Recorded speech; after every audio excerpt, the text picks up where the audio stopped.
Hey, friendo, Steve here. And Larson. And welcome back to Going In Raw News Brief. It's Friday, so we're going to try to keep this brief because, hey, it's the weekend. Larson, what's in the news? Several things, actually, Steve. Oh, First and foremost, Samoa Joe, it seems like his future of his in-ring career, at least in WWE, is somewhat up in the air. So recent reports have suggested that Samoa Joe has yet to be cleared for any in-ring action following concussion he suffered while shooting that just terrible, that awful. What's the It must be point of Monday that? ad. Oh, it's so bad. It was bad. And as I mentioned, it seems the future, at least in WWE, of his in-ring career is somewhat up in the air. Wrestling Observer newsletter has an update on Joe's status, and Meltzer is reporting that Joe, quote, is still not clear to return. However, he was now considered the permanent replacement for Lawler as an announcer. What that means, if when he is cleared, is that he may have the role where he announces, and they can shoot angles for him to wrestle using that. And this is some editorializing on Meltzer's part, since those kinds of angles usually do well. Things could also change if later there are depth issues and they feel the need to have him as a full-time wrestler. I've always liked the idea of having an enforcer of sorts. He's played that role a little bit at commentary when he's been at commentary and somebody tries to check somebody at commentary, he'll stand up. I like that kind. I think they did that with like Authors of Pain and Seth or something like that. Yeah. So I always like that put stuff. to the table, yeah. He's had a long, amazing career. And, obviously, obviously the most tragic thing about this is that it was all because of that, allegedly all because of that ass. That commercial was so ugly. Anyways, it was so ugly. And they don't run it anymore. They ran it like 5 times. I know. They ran it like a bare minimum of times. And then you're watching that Samoa Joe segment. And all I think is like, oh, man, we lost him because of this. That could have ended his in-ring career. It's like watching the Michael Jackson Pepsi commercial. You remember that? When they would show the commercial that he like got his hair lit on fire and he ended up doped up on painkillers for like the rest of his life. And because apparently that had like a spiraling, effect on the rest of his life. Anyway, and then he talked to Hilton that one time. So anyways...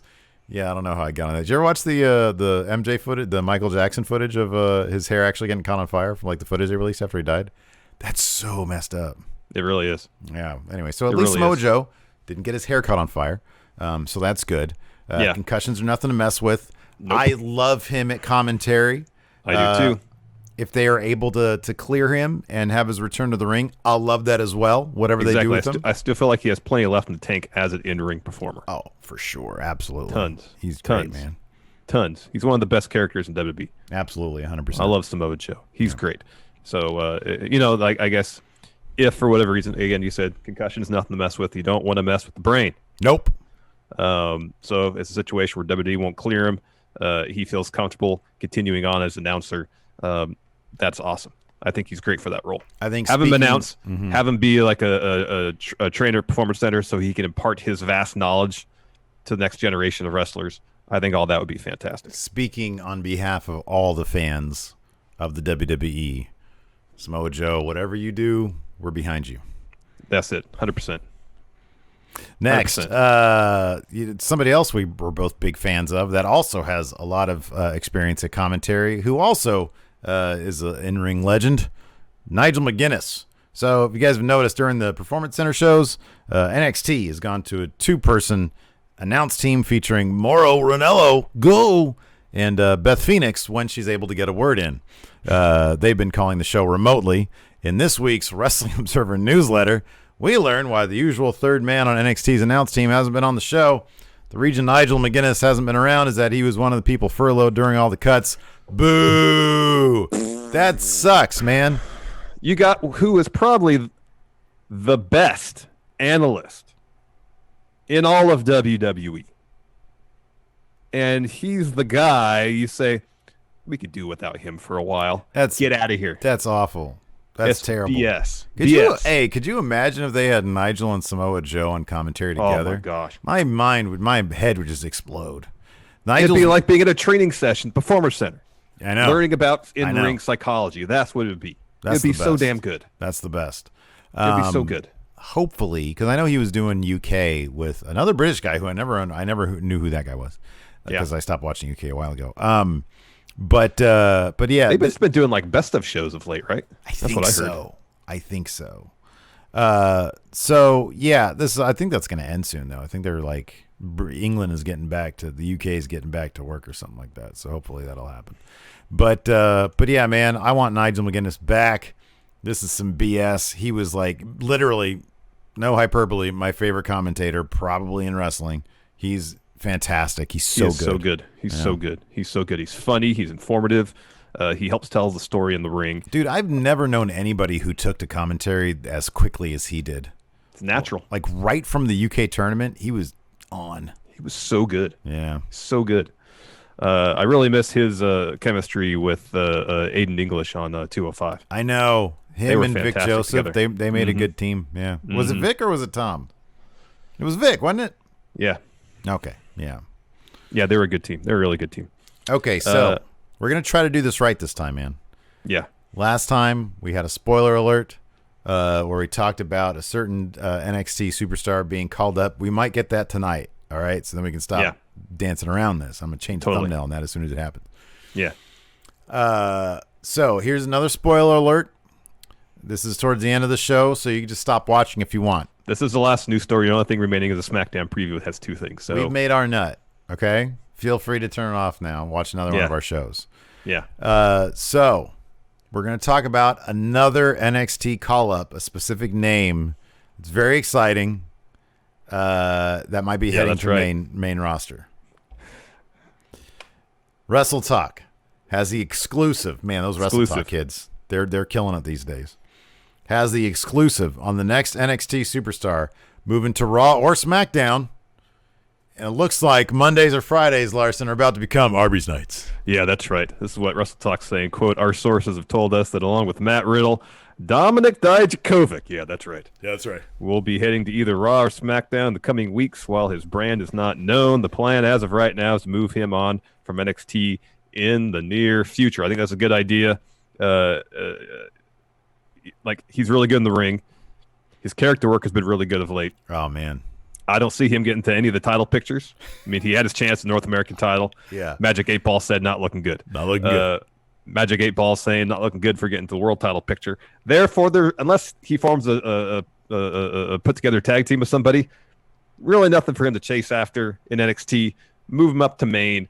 Let him impress people with his athleticism and his in-ring ability. He's good enough the mic to get himself over. He'll be fine. I feel like he's the type of guy whose chances are probably better for success on main roster than they probably were in NXT. Yeah, because he's so big. It's the right move. Because he's a big man who could do really cool things, and Vince loves that, allegedly. So yeah, dude, I'm geeked about this, man. Big pay raise for Dominic Dijakovic. A lot more Arby's in the future. And, yeah, that's right. That's right. So yeah, that's exciting. I'm really happy about that one, man. That's great. Totally. Let's do our SmackDown preview. We could have a former NXT superstar debut on SmackDown tonight. Could be next week. We don't know. We do know there's two matches in the Intercontinental title tournament. Both semifinal bouts are going down tonight. First one, Jeff Hardy looks to keep comeback rolling against Daniel Bryan. Would not be surprised if we see Sheamus make his way out towards the ringside area during this match. I get the feeling that the final's going to be Daniel Bryan, AJ Styles. That's my feeling on this. And then AJ is going to lose maybe because of some Undertaker PTSD. That's my guess. That's my guess. Maybe. I will mention this, though. The friendos over at Fightful Select, go check them out. Go subscribe. They're great. Have said this. The finals for the Intercontinental Championship have been filmed. And there's no spoilers here beyond what he's saying that several people here. He says, we're told that the match was, quote, unbelievable and legitimately pumped up a very tired NXT PC crowd that was there to cheer. That, to me, as much as I love Jeff Hardy, sounds like Daniel Bryan versus AJ Styles. Dude, I can't wait for that. I'm hyped. I'm going to have some popcorn, and I might make some blueberry muffins. Whoa. Wow. Hardy at Steve here house. I made that strawberry cake for Summer for her birthday. Yeah. It's box cake. You can't mess that up. And it was great. I loved it. I was the only one really sitting there. Like every day I'd come down with my coffee. I just get a fork and I cut a piece off for my fat ass. And and so like this morning Lacey says she's like, hey, you should make another one of those strawberry cakes. It was hella good. And I was like, I know, right? Then I looked down in the sink and Summer had done the dishes last night. And like she had put the remnants of the cake still on the plate in the sink. Uh-oh. And there's like water swamping it and everything. And I said, Lace, why don't you just have some of this swamp cake here? It's disgusting. What have I taught my kids, man? That swamp cake is acceptable. Also, Elias and AJ Styles are set to battle for tournament finals appearance. Elias is not going. Elias is not putting on an unbelievable match. Oh man, he had a good match against Corbin that one time. He did. He's capable of putting on good matches. I'm sure he could do just fine. So anyways, yeah, there you go. There's your SmackDown preview. Should be a fun show. You're going to be calling in. You're going to take your USB mic, right? Yeah, I'm taking the USB mic. I'm just going to use my webcam. My laptop's pretty good. My little light I got over here. So it'll be a bare bones operation for me. Okay, cool. I'm more worried about actually being able to watch SmackDown remotely than actually be able to record the show. So hopefully it works out. You should be able to via the Fox app, right? I know. I'm hoping it's because I've only tried it here at home. No, we did at the office, so we should be fine. We did at the office. You'll be fine. Yeah.